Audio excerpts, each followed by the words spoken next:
So which programs are you Hmm. running in that 97% of your mind where we hold our habits, our beliefs, our memories, our autopilot, our feedback loops?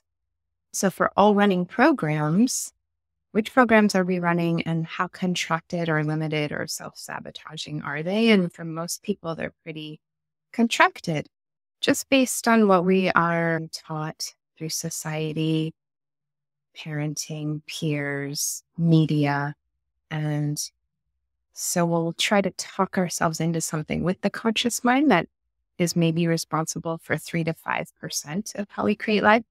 But it's a lot harder and it takes a lot longer to make changes when you're just trying to do things or rule the world with your conscious mind. So the conscious mind is like the keyboard feeding information into the deep subconscious, which is 97% of how we create lives.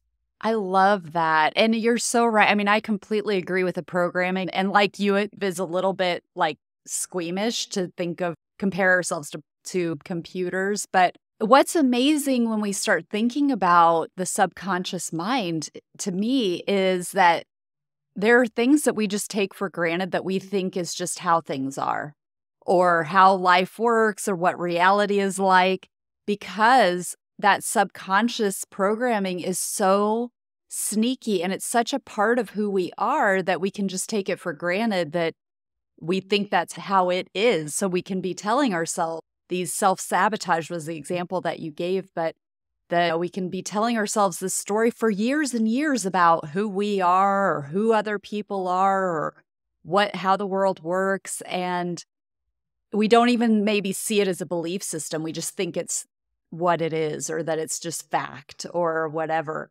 And so it's really empowering to then be able to even just understand, oh, there is part of me that is beyond my conscious awareness, beyond my choice, my conscious choice that is contributing to how I see the world or how I see myself and so forth. Cool. So it's really fascinating. Fascinating. And there are different ways to work with your subconscious. So the subconscious is like a very trend topic or word right now, but most people don't have the tools to work with it. The process that I was trained in is very simple. And unlike other processes, which didn't necessarily work for me, you get to create a new perception.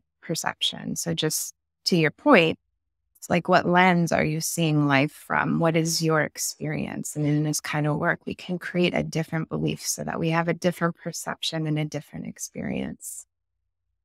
Mm.